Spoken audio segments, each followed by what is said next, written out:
राम रहीम और आग लगा देश। एक रात जब राम और रहीम सो रहे होते हैं, तभी दो आदमी आते हैं और रात को रहीम का अपहरण करके ले जाते हैं।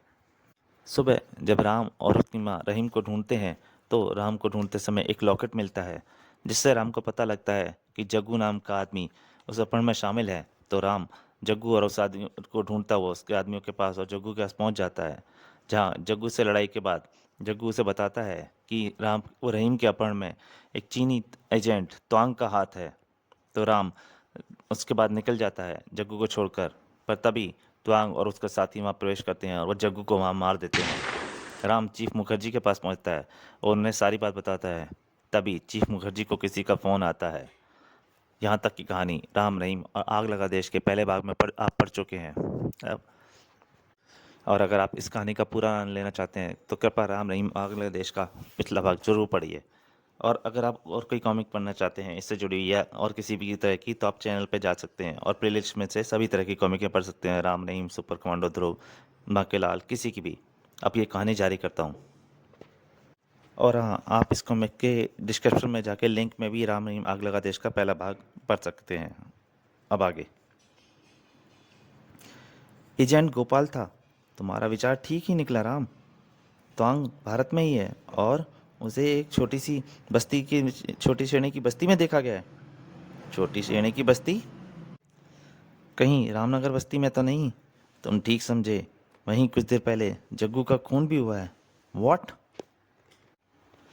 मैं तुम्हारे चौंकने का कारण समझ रहा हूँ राम।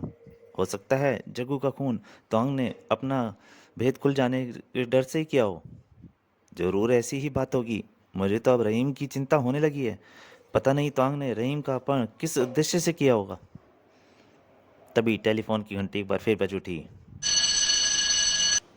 अब किसका फोन हो सकता है?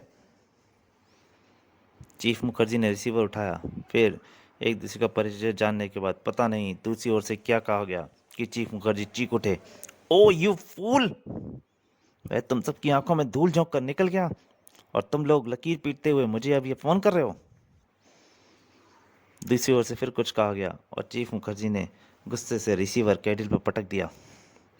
नालायक, कानचोर, सब बेकार हो गए हैं। एक एक को बर्खास्त कर दूंगा। इस विभाग का एक भी एजेंट अब किसी काम का नहीं रहा। आखिर क्या हुआ चीफ अंकल? अभी कुछ देर पहले ही फ्लाइट से तवांग और उसका असिस्टेंट चुंग हांगकांग के लिए रवाना हो गए हैं। क्या? उफ! क्या आपके आदमियों ने उन्हें रोकने की कोशिश नहीं की? मेकअप में होने के कारण वे लोग इसे तुरंत ही पहचान नहीं पाए थे और जब तक छानबीन करके पश्चात असलियत जान पाते तब तक विमान उड़ान भर चुका था। ओह, ये तो बहुत बुरा हुआ। अच्छा, क्या उन्होंने यह बताया कि रहीम उनके साथ था या नहीं? नहीं, रहीम उनके साथ नहीं था। तब उन लोगों ने जरूर रहीम को चीन पहुंचा दिया होगा। चीफ, आप जल्दी से जल्दी चीन जाने वाले किसी भी विमान में मेरी एक सीट बुक करा दीजिए। मैं तुरंत चीन जाना चाहता हूँ। ठीक है, 1 घंटे बाद आने वाली फ्लाइट से मैं तुम्हारी टिकट बुक करा देता हूँ। तुम आवश्यक तैयारी करके एयरपोर्ट पहुंच जाओ। मैं उसी समय अपने घर पहुंचा और सब तैयारी शुरू कर दी। मम्मी, मैं रहीम की तलाश में दूसरे शहर जा रहा हूँ। 2-4 दिन में लौट आऊँगा। आप किसी बात की चिंता मत करना। रहीम जहाँ भी है ठीक ठाक है। अपना ख्याल रखना बेटा। पता नहीं मेरी चिंता से दिल घबरा रहा है। राम ने जानबूझकर अपनी माँ को असलियत नहीं बताई थी कि वह चीन जा रहा है, ताकि वह घबरा ना जाए। और ठीक 1 घंटे बाद राम का विमान चीन की ओर रवाना हुआ। निश्चित समय पर उसे चीन के एयरपोर्ट पर लैंड किया और राम को अपना सामान आदि चेक कराकर एयरपोर्ट की इमारत से बाहर निकलकर टैक्सी की तलाश में इधर उधर निगाहें दौड़ाईं, परंतु उसे टैक्सी के लिए मेहनत नहीं करनी पड़ी। बैठिए साहब।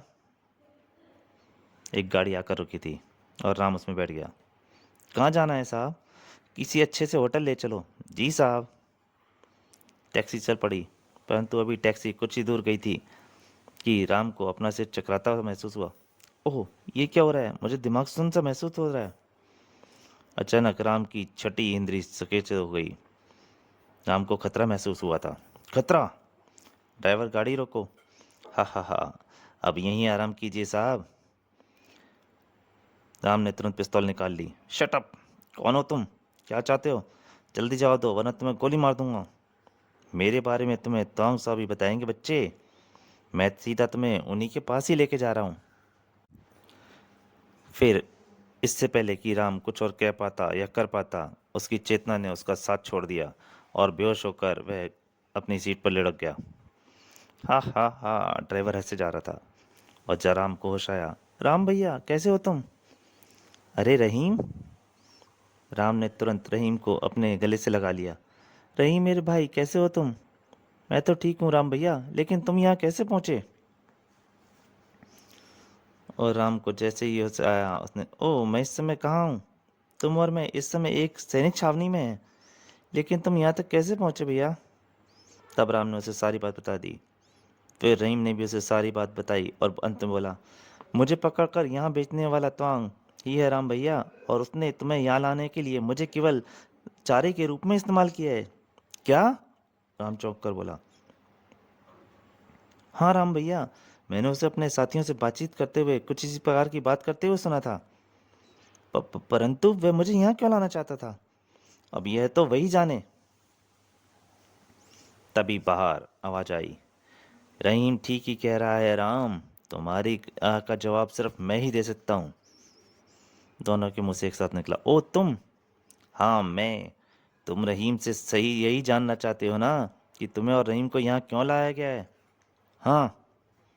तो सुनो, मैं तुम्हारे पिता कर्नल राघव, जो आजकल उत्तरी सीमा पर एक पुल का निर्माण करा रहे हैं, उनसे वहाँ मौजूद एक सैनिक राज जानना चाहता हूँ।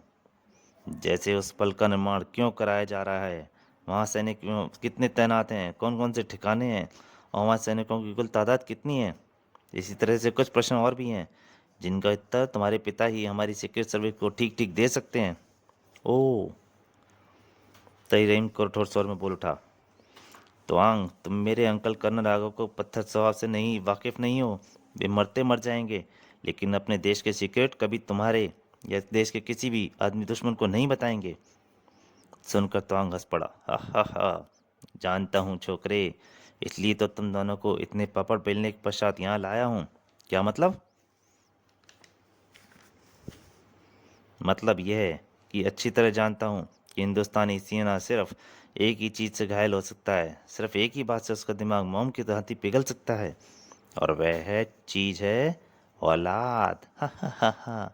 हिंदुस्तानी लोगों को देश या किसी अन्य चीज़ से ज़्यादा अपनी औलाद से प्यार होता है, और मुझे पूरा विश्वास है कि तुम्हारे कहाँ कर्नल राघव का सीना भी मोम की भांति पिघल जाएगा, और वह तुम्हें कष्ट में देखकर हमारे हाथों अपना ईमान, धर्म, स्वभाव, देश सब कुछ बेचने के लिए तैयार हो जाएंगे, और अपने देश के लिए महत्वपूर्ण राज भी हमें बता देंगे।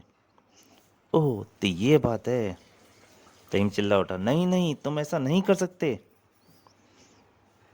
राम सोच रहा था, अब मेरी समझ में आया कि ये लोग रहीम को चारे के रूप में इस्तेमाल करके मुझे यहाँ लाने पर क्यों मजबूर हो गए हैं।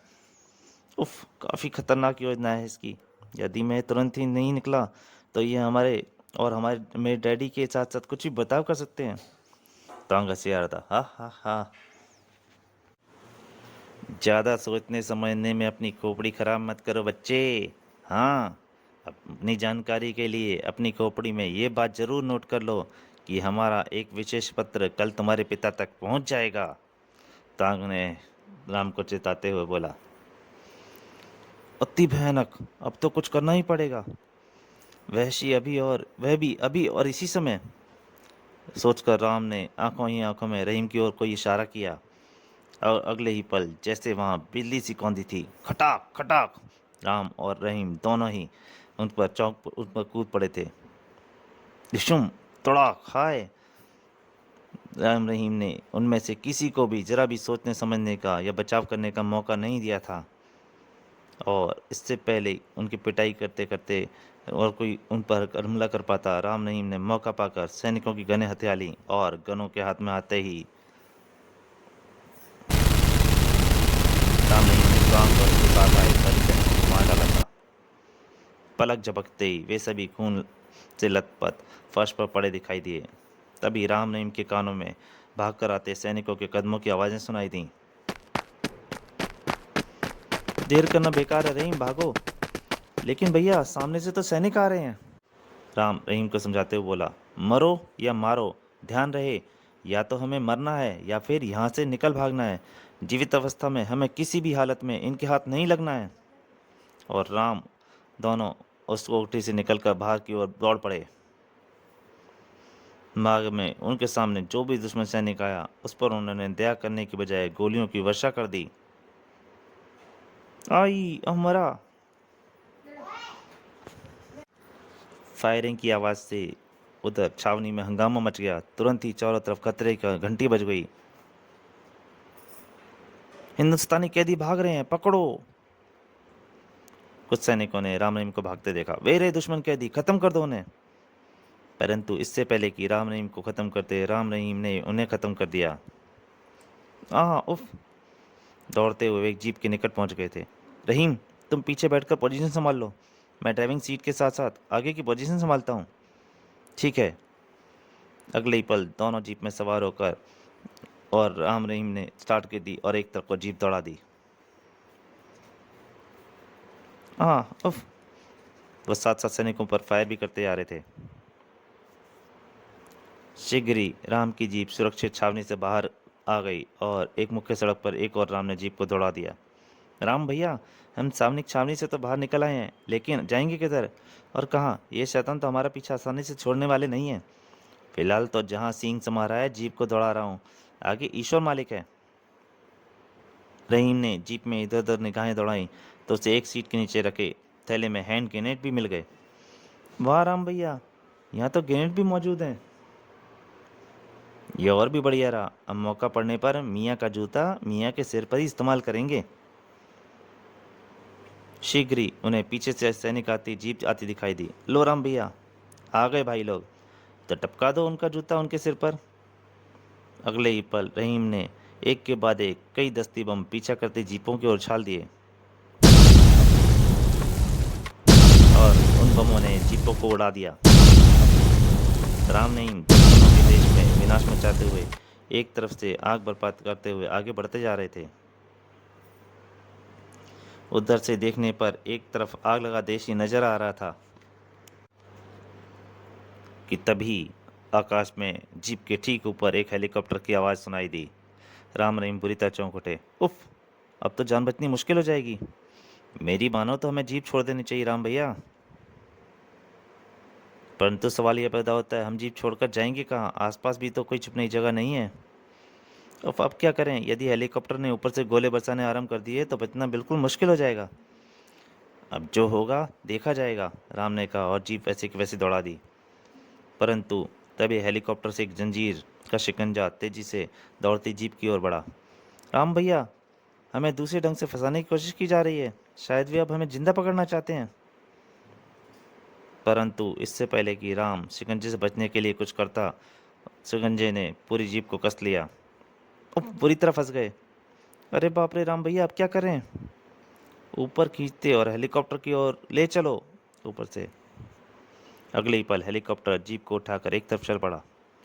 राम भैया, अब क्या करें? सिवाय आत्महत्या के और कोई चारा नहीं है। हमने जीते जी कदापि इनके हाथ से नहीं चढ़ना है। तो क्या नीचे कूद पड़े? हाँ। तभी राम की दृष्टि नीचे समुद्र पर पड़ी। रहीम, जान बचाने का अच्छा मौका है, नीचे समुद्र में कूद पड़ो जल्दी। ठीक है। और दोनों जीप से नीचे छलांग लगा दी। सर, वे लोग तो जीप से कूद पड़े हैं। Shoot dam! उसने चिल्लाया और ऊपर से हेलीकॉप्टर से गोलियां राम रहीम की तरफ बरस पड़ी। परंतु सौभाग्य से राम रहीम का कोई अहित नहीं हुआ और वे सकुशल समुद्र में जा गिरे। नौसेना को मेरी ओर से इस आदेश दो कि वह हर कीमत पर उन दोनों को तलाश करें। Yes sir. इधर कुछ देर बाद राम रहीम ने अब जब पानी से सिर बाहर निकाला तो उन्हें अपने सिर के ऊपर हेलीकॉप्टर उड़ता हुआ दिखाई दिया और चारों तरफ नौसेना के स्टीमर दिखाई दे गए। अब क्या करें राम भैया? नीचे डुबकी लगाकर आगे बढ़ते रहो। परंतु मंजिल तो नजर नहीं आ रही है, फिर बढ़े किधर? वह देखो, एक चीनी नौसेना का स्टीमर हमारी ओर आ रहा है। चलो किसी तरह उस पर चढ़कर कब्जा करते हैं। जब रहीम स्टीमर राम रहीम के कुछ निकट हुआ तो दोनों ने डुबकी लगा दी और जब स्टीमर उनके ऊपर से होता हुआ आगे बढ़ा तो उन दोनों ने पीछे स्टीमर के पिछले भाग में को पकड़कर उचककर उसके ऊपर चढ़ गए। स्टीमर पर ज़्यादा सैनिक नहीं थे, अतः उनसे निपटने में उन्हें कोई विशेष कठिनाई नहीं हुई। धड़ाक धड़ाक, उफ, हाय, फटाक। और शीघ्र ही अब स्टीमर पर हमारा कब्जा है। लेकिन इन दोनों का क्या करें भैया? बेकार में खतरा उठाने से कोई फायदा नहीं। इन सबको समुद्र में धकेल दो, मैं चालक कक्ष में जाकर स्टीमर संभालता हूँ। ठीक है। फिर रहीम उन सैनिकों को उठाकर समुद्र में फेंकने लगा और राम ने चालक कक्ष में जाकर चालक को ख़त्म किया और स्टीमर का स्टीयरिंग संभाल लिया। तो स्टीमर को अंदाजे से भारत की समुद्री सीमा की ओर ले जाने लगा। और जब दुश्मनों ने अपने एक स्टीमर को तीव्र गति से भारत की जल सीमा की ओर बढ़ते देखा तो, अरे देखो, हमारे एक स्टीमर दुश्मन देश की ओर जा रहा है। जरूर उस स्टीमर पर उन हिंदुस्तानी छोकरों ने कब्जा कर लिया है। वे हिंदुस्तानी छोकरे हमारी ही सेना का स्टीमर लेकर अपने देश की ओर भाग रहे हैं। अटैक करो, स्टीमर समेत नष्ट कर दो उन्हें, इसके अलावा और कोई चारा नहीं है। और राम रहीम के स्टीमर पर एक खास तरह से कई तरह से हमला एक साथ हुआ।